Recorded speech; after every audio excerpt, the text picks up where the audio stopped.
Hi, and welcome. You're listening to the X22 Report. My name is Dave, and this is episode 888B, and today's date is February 8th, 2016, and the title of the episode is U.S., Italy, and the coalition forces are discussing the plan for Libya. Let's get into the economic collapse, political, and geopolitical news. At this point, we realize that government, they are so desperate and so willing to bypass the rights of the people that they will do anything in their power to spy on the people. And we've been talking about this for quite a while. And at this point, Senator John McCain, he just unveiled legislation to force, not to persuade, not to suggest, but to force tech companies to do away with encryption standards that don't include backdoors for government spies. The Senate Armed Services Chairman contends strong encryption is weakening the nation's ability to respond to the Islamic State threats. We just don't know where they are. Well, yeah, you do. You're the ones who created them. You're the ones who control them, fund them.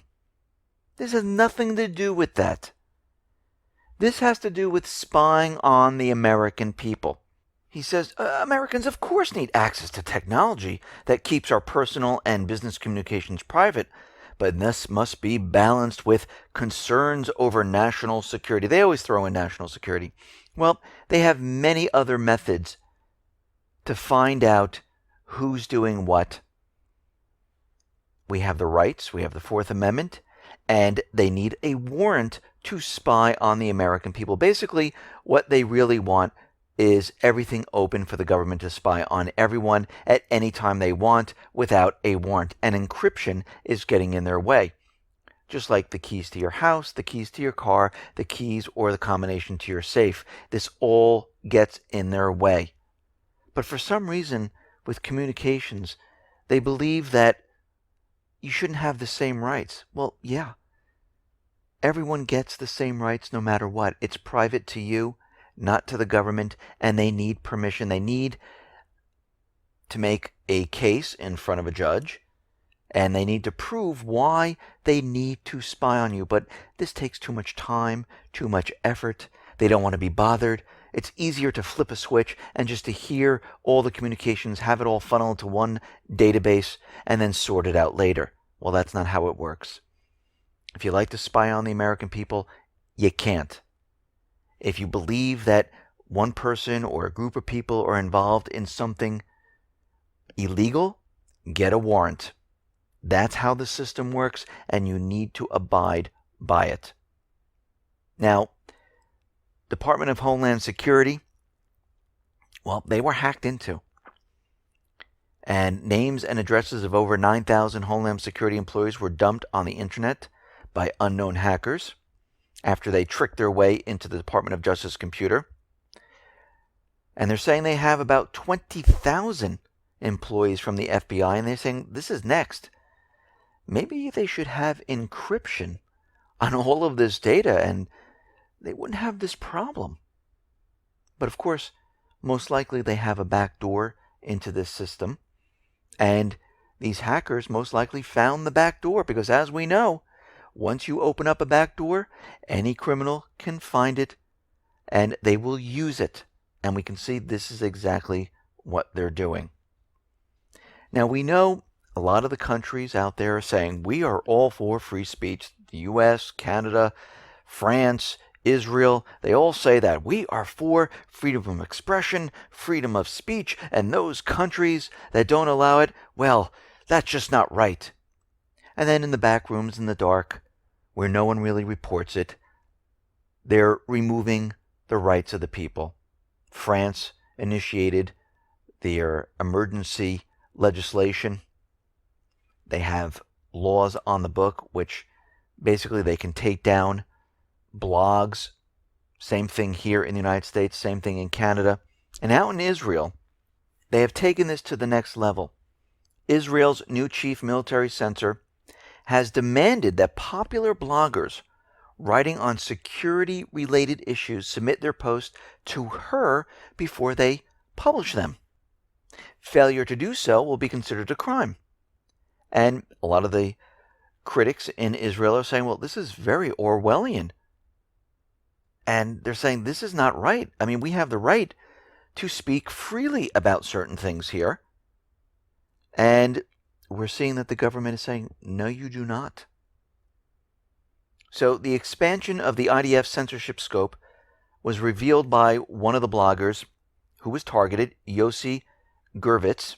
He runs a Facebook page called George's Friend, a title alluding to writer George Orwell, and he has about 10,000 subscribers. This week he tweeted that the IDF's former spokesperson, who was appointed chief censor less than a year ago, has ordered that he submit his post for pre-publication review. He said, they served me with an order, and he was instructed to hand it over, to have it pre-vetted, and to get it approved. Now, he thought this was a joke, but it turns out this was not a joke. And he says he has no intention in obeying this order. He's going to review his legal options. And right now, about 30 Israeli bloggers have also received similar notifications. And I'm not going to be that surprised if we see this spread to other countries as the governments try to lock down what people are saying. I mean, we see here in the United States where they're pushing the idea of those journalists, they need to be licensed, and the government will decide who is licensed, and if you don't get a license, you can't blog about anything that's newsworthy. That bill didn't go through, but they are definitely trying to do the same thing. And we're going to see it in France, we're going to see it in UK, we are seeing a lot in a lot of these places, and it's going to spread to many of the countries. I mean, already we're seeing that they have a group or a board of people saying, okay, you know something, this blog might be related to terrorism, we're going to take it down. Twitter has something like this, Facebook has something like this. And they will decide if it should come down or stay up. Now, out in North Korea, they've launched their rocket, and Japan is saying, well, that rocket flew over Okinawa, and this is definitely provoking us. And they're saying that fragments of the rocket fell not far from the Japanese and South Korean territory. Now, of course, all the private Western Central Bank countries are looking at this, and they're pushing the propaganda. Okay, see, they have a ballistic missile. They're going to use it on us. A nuclear warhead could be mounted to the top of it, and it could be blasted off and fired at any one of us. So this is why we have to increase our military budgets. We have to go to the UNSC to impose sanctions on North Korea. The U.S. and South Korea have decided to start official discussions on the possibility of U.S. forces Korea's deployment of the THAAD system as part of measures to upgrade the South Korea-U.S. alliance missile defense position against North Korea's advancing threats. So we can see they're all making preparations and pushing the propaganda as hard as they possibly can to get all the military assets in place for World War III. This is all that they're doing at this point. They're even bringing in Russia into the fold, saying that Russia supplied North Korea with rocket technology, allowing North Korea to launch this rocket. Now, Russia is out there saying this is absolutely ridiculous. It's complete nonsense. It says we accurately monitor the adherence to non-proliferation of missile technology. An export committee led by me has never given such permissions for North Korea, and this is coming from Rogozin, and he's stressing that this in no way could have happened. This is all propaganda. And this is what the U.S. and the private Western central bankers are doing at this point, along with the coalition forces. They are pushing the propaganda very, very hard at this point because they realize the economy is falling apart. They realize they need to get a war started. And they need to use this because the enemies are all the same. It's Russia, it's China, it's North Korea, it's Syria, it's Iran. It's everyone together. Now, out in Ukraine, there is complete chaos, and we're seeing that a lot of Ukrainian administrators, politicians are resigning. And Yatsenyuk is out there, and he believes that the political crisis in Ukraine provides an opportunity to reset everything. And he says a crisis is always an opportunity. Now, we've heard this many times before from Rahm Emanuel and others who use a crisis to push an agenda. And we can see they're using this crisis in Ukraine to push agenda to reset the government at this point. We see that the U.S. is going to deploy hundreds of troops in Afghanistan. And by month's end, a force described as battalion strength will be heading to Helmand province. And we can see that the troops, the U.S. troops, the coalition forces, they're never leaving Afghanistan. So all this time when the president told us that we'll be taking troops and moving them out of Afghanistan, it was once again a lie. Now, Canada is saying that they're going to be quitting the coalition. They're out. They will not participate in airstrikes carried out by the U.S.-led coalition against the Islamic State.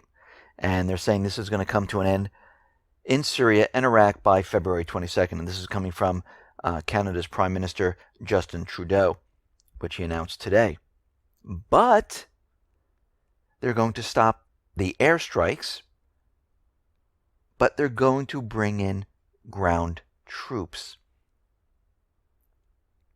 So what we are seeing right now is that the coalition forces realize that going into Syria is going to be a huge problem, especially with Russia having the S-400 missile system, defense missile system, Assad having the S-300 missile defense system, with Russia having their electronic jamming devices. They realize an air fight is not going to work.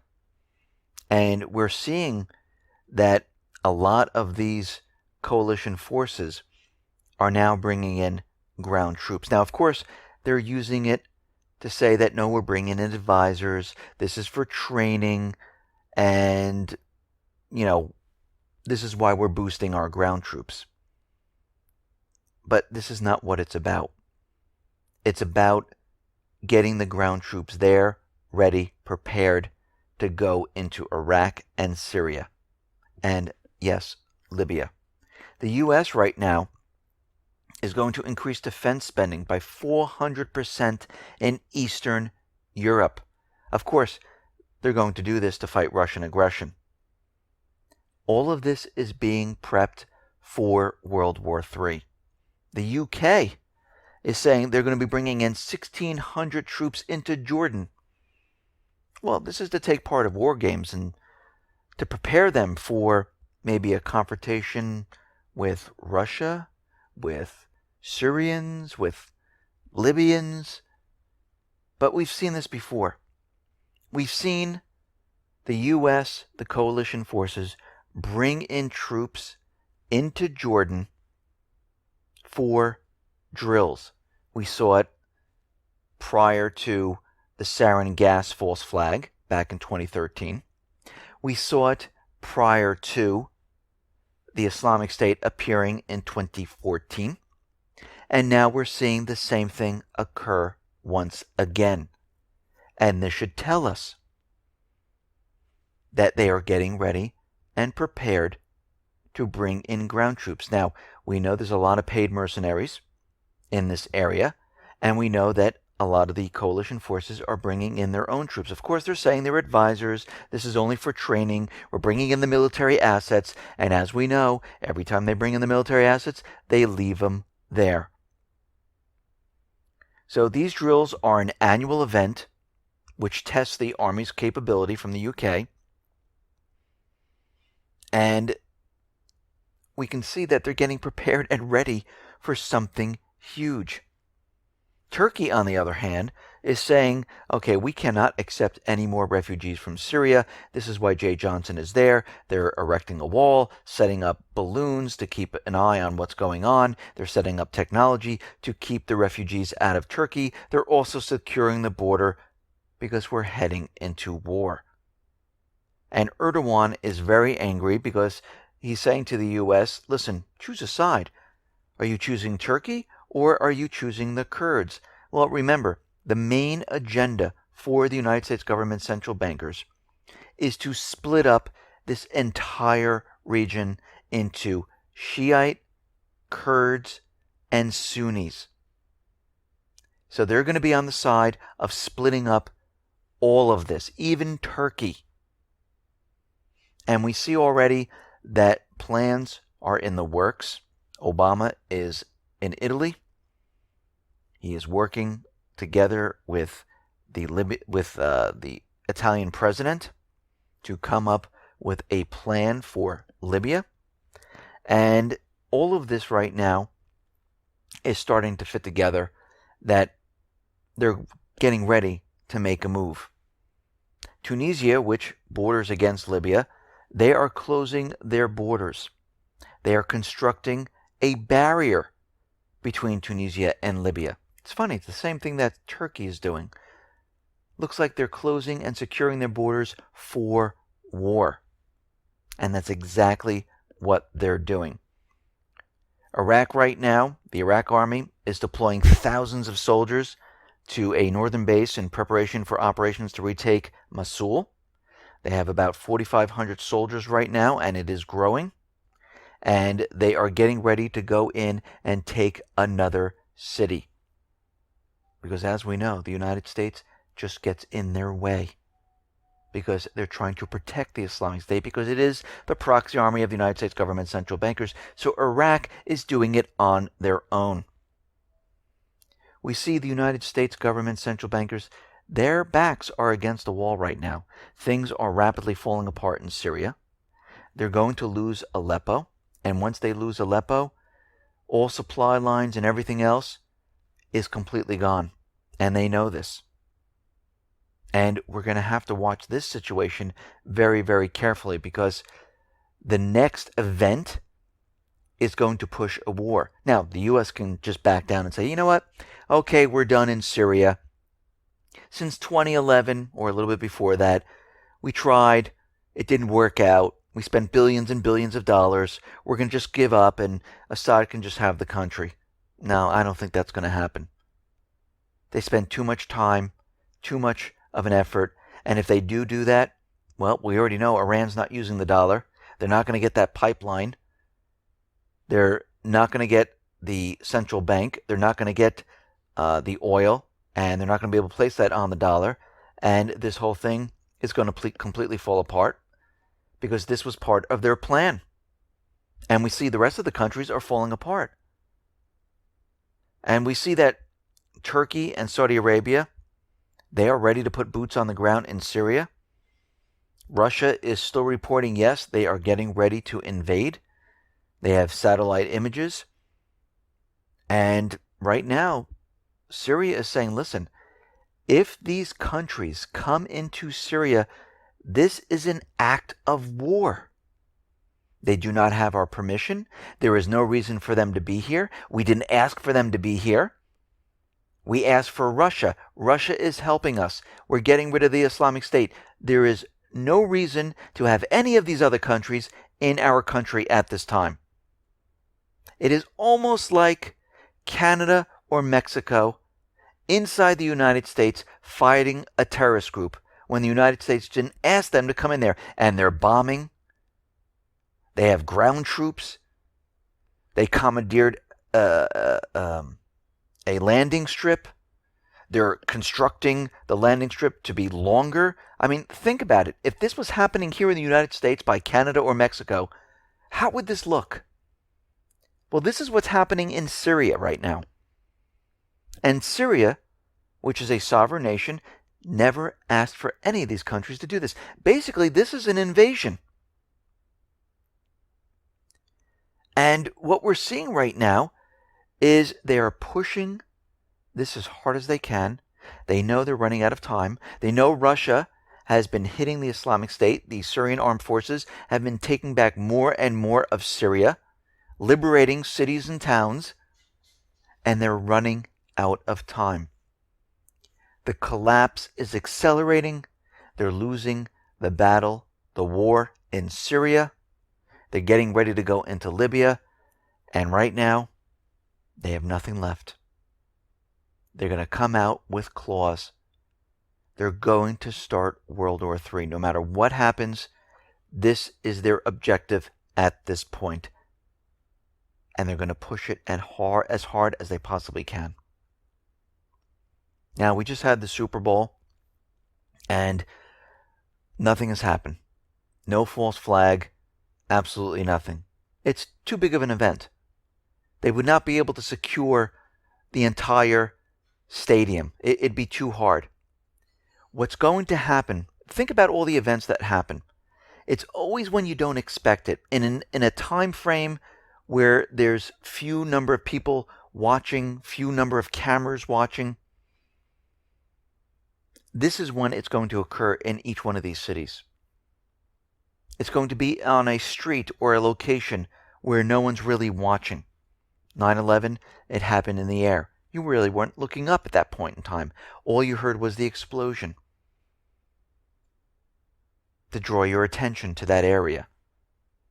The Boston bombing, behind a crowd of people. Cameras weren't really focused on there. People weren't looking. Each one of these events happens when people aren't aware of the situation. And this is what's going to happen in the next event. It's going to happen in each one of these cities at a time where they're going to do it all at once. Now, is it going to be exactly at once? No, it might happen in New York. An hour later, maybe in Dallas. Maybe 2 hours later in Chicago. But it has to be big, and it has to bring the country together. This is why it has to hit multiple places at once.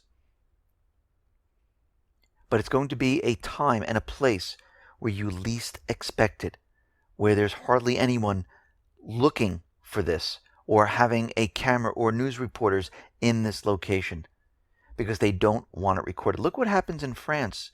Look what happens in Canada. Look what happened in Australia, in the UK. It's always in a place where you least expect it. And of course, yes, the cameras come later. But most of the time, the event is already done. Now, people do catch certain things. And of course, it's always blocked or taken down. But they can't be in a place where there's so many people that they catch every angle of it. The false flag just would not work. And this is what we can expect. This will be the next false flag when you least expect it. When the FBI, CIA, the other agencies of the U.S. government are telling you, we're drilling, we're protecting, we have all this security, that's not where it's going to be. It's going to be in the places where they have a quiet drill, where no one's really notified about what's really going on in this area. That's when it's going to happen. Listen, everyone, thanks a lot for listening. Be well, be safe, and especially be prepared. Thanks a lot.